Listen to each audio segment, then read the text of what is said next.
So, today we're going to dive into a siege that became a 3-year obsession for two of Europe's biggest empires. This all went down during the 80 Years' War, that huge, sprawling conflict for Dutch independence from Spain. And believe me, the Siege of Ostend was one of the longest, bloodiest, and honestly, one of the strangest battles in all of history. You know, this quote just hits the nail on the head. It perfectly captures the absolute paradox of the whole thing. For over 3 years, you had two of the most powerful armies in the world just throwing everything they had at this tiny, waterlogged city on the coast of Flanders. It became this incredible epic of endurance, cruelty, and just unbelievable ingenuity. And when I say it was long, I mean it was long. The siege dragged on from July 1601 all the way to September 1604. Think about that. That's more than 3 years of nonstop, grinding warfare, all focused on one single city. And the human cost? It's just staggering. When you add up everyone, the killed, the wounded, those who died from disease, the total number of casualties shoots past 100,000. This wasn't a battle. It was a meat grinder. So, you're probably asking why? Why was this one city so important, and what on earth made it so tough to conquer?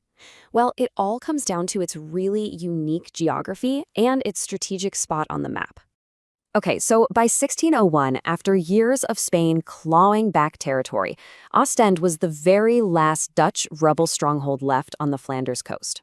It was a major thorn in the side of the Spanish, but taking it, that was a whole other problem. Just look at this 17th century map.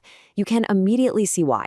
The city was basically a masterpiece of military engineering for its time. Ostend was almost an island. To the north, you had the sea, which was a constant lifeline for supplies, for fresh troops. To the south, you had these impassable wetlands that made it nearly impossible to lug in heavy siege cannons. But the defenders' ultimate weapon, their real ace in the hole, was the city's sluice gates. They could control them, and by doing so, they could flood the entire landscape whenever they wanted, turning the environment itself into a weapon. So, in the early days of the siege, the defense was pretty much defined by one man, the incredibly cunning English commander, Sir Francis Vere. He knew he couldn't beat the Spanish with brute force, so he had to rely on his wits. This is him, Sir Francis Vere. He was a veteran of the Dutch wars, one of the most respected commanders of his day. He was put in charge of this mixed group of Dutch, English, and Scottish soldiers. And trust me, he was going to need every last bit of his experience to hold on to this city. So get this. In December of 1601, Vere pulls off one of the most audacious bluffs in military history. He knows a massive Spanish attack is coming, and his garrison is dangerously small. So what does he do? He proposes a parley, a negotiation to talk about surrender.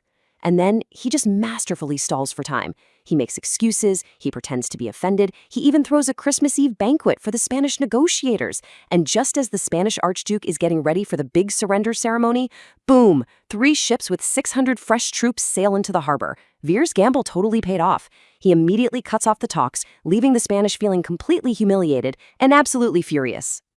As you can imagine, the Spanish were livid. Vere's trick was a huge insult, and now they were out for blood. So in January 1602, they decided to launch their biggest assault yet. I mean, the numbers here really tell the whole story. The Archduke had something like 10,000 elite Spanish and Italian troops ready to go. Inside the city walls, Vere had just 3,000 defenders. The odds were just completely overwhelming. The attack was chaos. It came from all sides. Thousands of soldiers waded across the tidal flats, trying to storm the key western defenses, the Sandhill and the Porcespic. The fighting was brutal. It was hand-to-hand, all happening on these piles of rubble under constant cannon fire. But just as the Spanish were regrouping, they'd been pushed back, but they weren't broken yet. Vere played his trump card. He gave the order to open the western sluice gate.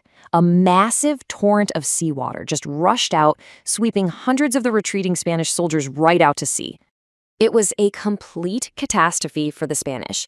They lost almost 2,000 men. The defenders, seeing their chance, poured over the walls to loot the dead and dying. And in a really tragic discovery, they found a young Spanish woman who had disguised herself as a soldier among the fallen. The Spanish army was on the brink of mutiny, totally furious with their commanders for leading them into a slaughterhouse. So the failure of that great assault was a huge turning point. The Spanish finally realized that brute force was not going to work. They needed a new commander, and they needed a whole new strategy. So the Archduke was out, and in came Ambrosio Spinola. Now, he was a wealthy Genoese banker with not much military experience, but he had a brilliant mind for engineering. Spinola completely abandoned the idea of these grand, bloody assaults.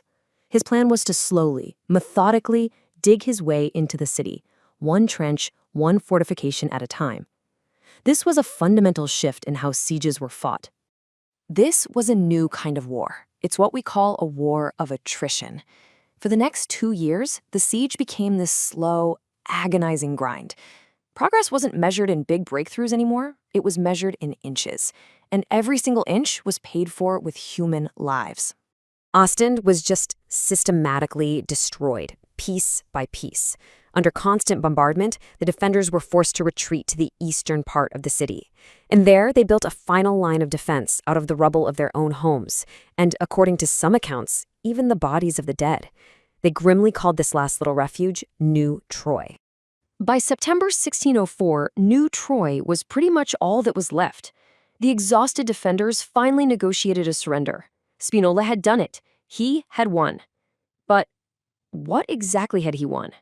And here is the great bitter irony of the whole siege.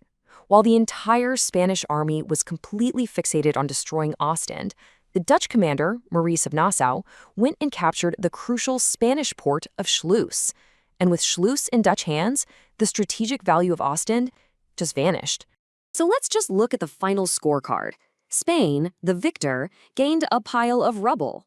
They lost up to 70,000 men and crippled their treasury so badly that it led to state bankruptcy a few years later. The Dutch? They lost Ostend, sure, but they captured a far more valuable port and bled the Spanish Empire white. It is the very definition of a Pyrrhic victory. The Siege of Ostend is just this brutal monument to human obsession. Yeah, it revolutionized siege warfare, but it is also an incredibly powerful cautionary tale. And it leaves us with this question that just echoes through history. When does the cost of victory become in itself a defeat?